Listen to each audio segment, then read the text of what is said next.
illa kafarallahu anhu biha sayyi'atuh, maka dengan itu sebenarnya Allah ingin membersihkannya dari dosa-dosa.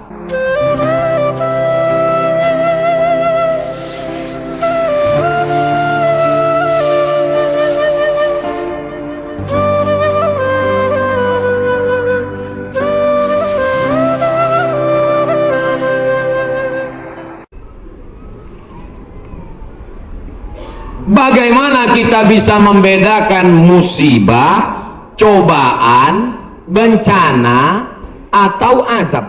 Seperti ujian dosen. Misalnya virus corona yang sedang merebak sehingga dampaknya pada kaum muslimin, khususnya muslimin di Indonesia yang tidak dapat melaksanakan ibadah umroh. Misalnya saya demam. Dari mana saya bisa membedakan demam saya itu menghapus dosa, atau demam laknat, atau demam ujian iman, atau demam itu dari mana saya bisa tahu? Oh, kalau demamnya cuman 36 derajat Celcius itu menghapus dosa. Kalau 40 derajat itu laknat. Kalau 100 derajat kebakaran. Di mana kita bisa tahu? Tidak ada yang bisa membedakannya kecuali introspeksi diri. Satu, la yusibul mu'min min nasabin wala wasabin wala saqamin wala syaukin yastakuha. Kalau ada orang yang kena susah hati, gundah gulana, sakit, duri menusuk tapak kaki, keluar dari rumah lupa pakai sendal, melangkah, duri menusuk tapak kaki, illa kafarallahu anhu biha sayyi'atuh, maka dengan itu sebenarnya Allah ingin membersihkannya dari dosa. Makanya kita selalu husnuzan. Ana dalam hadis kursi apa kata Allah? Ana inda husni zanni abdi bi. Aku menurut prasangka hambaku kepadaku. Maka kalau kita kena penyakit, yang pertama husnuzan pada Allah, bahwa sebenarnya Allah ingin membersihkan kita dari dosa. Yang kedua, saya nggak ada dosa Pak Ustaz. Apa dosa saya? Saya nggak pernah minum khamar, saya nggak pernah sabu-sabu, saya nggak pernah berzina, saya nggak pernah pakai narkoba.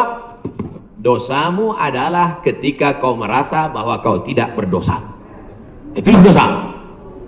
Dosamu adalah ketika engkau sehat tapi tak kau pakai mensyukuri nikmat Allah. Itulah dosa.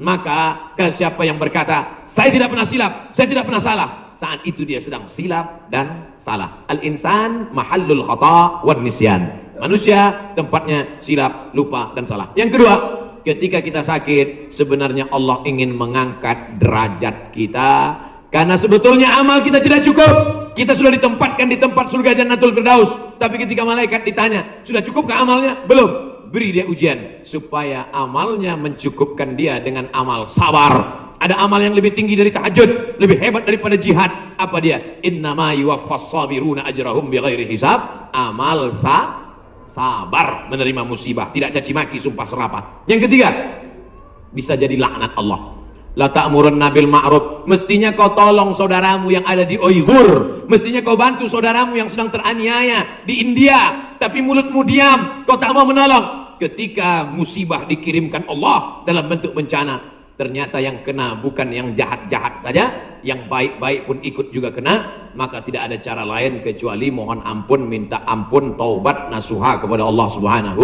wa ta'ala. Oleh sebab itu maka yang bisa membedakannya hanya Allah, dan kita hanya berhusnuzon kepada Allah Subhanahu wa ta'ala. Oke, nahnya ada, saya bukan ngada-ngada. Bagaimana caranya bisa membubarkan tempat hiburan malam? Karena saya yakin di tempat seperti ini adalah pusatnya maksiat. Semua hiburan malam mesti ada izin dari Majelis Ulama Indonesia, tokoh adat, tokoh masyarakat, dan disetujui oleh Polsek. Setuju? Jadi siapa yang mau buat hiburan malam, nikah anaknya, dia ngurus surat 3. Pertama, rekom dari MUI. Pak Ketua MUI Kecamatan, ya nanti malam mau pesta anak saya. Kata MUI, apa hiburannya? Ada keyboard tunggal. Lagunya apa? Ini lagunya, ini pulang-pulang berbadan dua. Jangan. Berubah sama selawat. Setelah MUI setuju, datang ke tokoh adat Sunda. Ini Pak tokoh adat, apa lagunya? Ini lagu ya, buat satu lagu adat yang mengingatkan supaya kita tetap menjaga adat sopan santun. Oke, tambah lagu religi satu, lagu adat. Datang ke Polsek, Pak Polsek, oke setuju, jam 10 tutup. Bisa apa nggak bisa? Bisa. Jangan suruh saya datang ceramah ke situ. Nanti mereka sudah mabuk, baru datang saya, assalamualaikum. Nggak bisa. Ini amar ma'ruf nahi mungkar ini bukan cuma tugas ustadz, tapi tugas kita bersama. Di masjid ustadz menyampaikan ceramah, bapak ibu memfasilitasi, anaknya nikah, perbuatannya baik, sakral, menghalalkan yang haram, tapi dalam itu dia sudah melakukan perbuatan haram, menyediakan narkoba, menyediakan pesta sampai malam. Insya Allah kalau sepakat yang tiga, polisi, tokoh agama, tokoh adat, DPR tingkat kabupaten provinsi, peraturan daerah, pesta keramaian hanya boleh sampai jam 9 malam. Lewat dari itu pengawasan polisi boleh menangkap. Bisa atau tidak bisa? Bisa. Makanya kita harus berjamaah menangkal ini semua. Insya Allah kalau sudah orang-orang masjid duduk memilih wakil-wakil rakyat yang juga peduli, maka akan terwujud negeri kita tetap menjadi baldatun thayyibatun wa rabbun ghafur. Makanya sebarkan pengajian. Siapapun ustadz yang datang ngaji, Ustadz Jujun Junaidi ngaji, Ustadz Abdul Somad ngaji, Ustadz ngaji, datang, duduk, diam, dengar.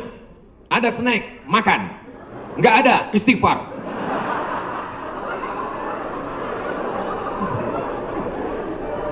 Ustadz Somad, saya manusia banyak dosa, tidak sholat Jumat. Kenapa nggak sholat Jumat? Man tarakal jumu'ata salasa marratin. Siapa yang nggak sholat Jumat 3 kali berturut-turut, tahawunan, bukan karena sakit, bukan karena darurat, tapi karena menyepelekan panggilan Allah, taba'allahu ala qalbi, Allah mengunci pintu hatinya. Kalau sudah hati terkunci, telinga tersumbat, mata tertutup, khatamallahu ala qulubihim wa ala sam'ihim wa ala absarihim ghishawah. 3 kali sholat Jumat kau tinggalkan, Allah mengunci pintu hatimu. Siapapun yang ceramah tak akan masuk ke telingamu. Na'udzubillah. Saya ingin bertobat dan sudah menjalankan taubat, maka sholat Jumatlah engkau. Siapa yang datang hari Jumat saat yang pertama seperti berkurban seekor onta, datang pada saat yang kedua seperti berkurban seekor lembu, datang saat ketiga seperti berkurban seekor kambing, datang saat keempat seperti berkurban seekor ayam, datang saat kelima seperti berkurban sebutir telur ayam. Sekarang banyak yang datang hari Jumat, jangankan telur ayam, telur puyuh pun nggak dapat. Datangnya kapan? Ketika khotib sudah naik ke atas mimbar, jamaah Jumat yang dimuliakan Allah, baru dia datang. Terlambat, udah terlambat sholat sunat lagi. Allahu Akbar. Pakai baju kaos tertulis, emang masalah buat lo. Orang kalau taubat itu malu sama dosa-dosa masa lalu, bukan bangga. Ini banyak juga orang udah taubat. Ustaz Somad, saya ini baru hijrah. Dulu semua saya minum, semua narkotika saya pakai. Ente taubat apa sombong? Orang taubat mengenang dosa itu melelehkan air mata, nangis. Ada juga bukan bangga. Ada juga sebagian jamaah sudah taubat nangis. Ustaz, saya, kamu menyesal minjam uang. La ilallah. Kenapa hati ini masih keras Ustaz? Belum bisa nangis di saat tahajud Ustaz. Datang seorang bertanya kepada Nabi an qaswatil qalbi, hatinya keras. Apa kata Nabi? At'imil masakin wamsah ra'sal yatim. Kalau mau melembutkan hati, kasih makan fakir miskin, usap kepala anak yatim. Siap? Ngaji jangan ditunda-tunda. Pulang dari sini langsung mampir ke rumah makan, beli nasi bungkus, bawa ke panti jompo. Anak mereka sudah meninggal, hidup sebatang kara, belikan kain sarung, langsung datang. Assalamualaikum Bapak Ketua Panti Jompo. Waalaikumsalam. Berapa semua orang jompo di sini? Ada 100 orang. Saya mau makan siang sama mereka. Semuanya 2 orang aja. Kebetulan bawa nasinya cuma 2 kan. Melihat mereka nanti menyuap, menggeletar tangannya memasukkan nasi yang kau masukkan, maka disitulah hatimu akan lunak. Pergi ke rumah anak yatim, tanya, anak yatim sudah berapa bulan gak bayar uang sekolah? Lihat bajunya, dijahit, sobek, rupanya kain sudah lapuk. Kain kelas 1 dipakai kelas 6. Belikan bajunya, senangkan hatinya. Nabi yang mengasih resep ini, an qaswatil qalbi. Azab yang paling hebat bukan miskin, azab yang paling dahsyat bukan susah. Azab di atas azab adalah hati yang keras. Wa inna minal hijarati lama yatafajjaru minhul anhar. Ada batu keras tapi masih bisa mengalirkan air. Wa inna minha lama yahbitu min khasyatillah. Ada batu yang keras tapi hancur berkeping ketika takut kepada Allah. Di atas bukit Tursina, saya ketika naik ke atas bukit Tursina di Mesir, tempat Nabi Musa menerima wahyu, itu nampak batu-batu hancur. Kata imam masjid yang ada di atas, inilah batu yang hancur saat takut kepada Allah SWT. Tapi kalau sudah hati menjadi keras, maka tak akan meleleh apa-apa. Kalau ada orang tidak meleleh apa-apa, pelit, medit, Bakhil itu salah satu ciri hati yang keras. Lunakkan hati dengan banyak bersedekah. Saya kalau ikut pengajian, telinga saya tahan. Kalau ikut sholat malam, mata saya tahan. Kalau datang ke masjid, kaki saya tahan. Tapi kalau sudah keluar duit, dompet saya nggak tahan. Banyak orang ketika keluar, alhamdulillah masjid ini adalah wakaf orang-orang baik di Panyawangan, di Jawa Barat. Ternyata orang-orang Sunda, orang-orang Jawa Barat ini berwakafnya tidak tanggung-tanggung, langsung satu masjid. Mudah-mudahan akan banyak wakaf-wakaf yang lain, insya Allah. Amin. Sekarang banyak juga orang berwakaf. Ustaz Somad, itu tanah saya wakafkan. Mantap. Begitu diurus di Badan Pertahanan Nasional, rupanya suratnya 5. Kenapa kau wakafkan tanah bermasalah? Karena bermasalah, itulah saya wakafkan, Ustaz.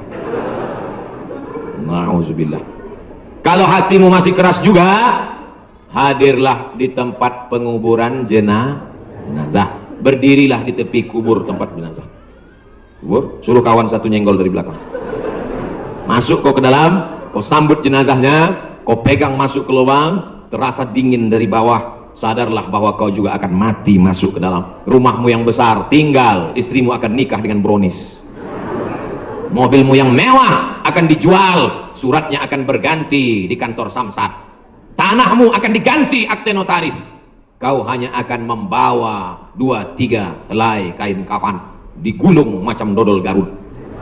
Apa yang kau bawa mati menghadap Allah Subhanahu wa taala? Ada orang Islam mati bawa seragam? Ada.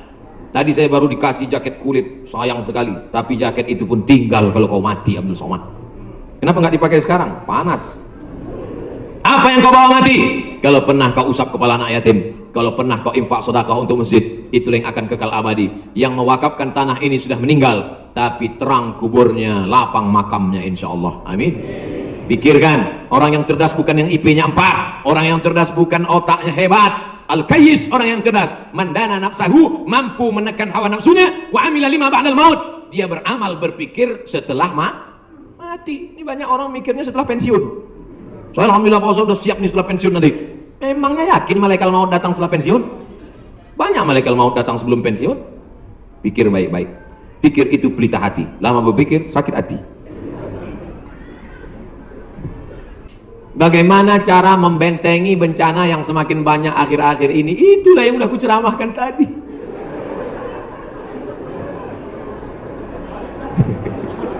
Itulah yang udah kita bicarakan selama 1 jam 15 menit tadi, brother.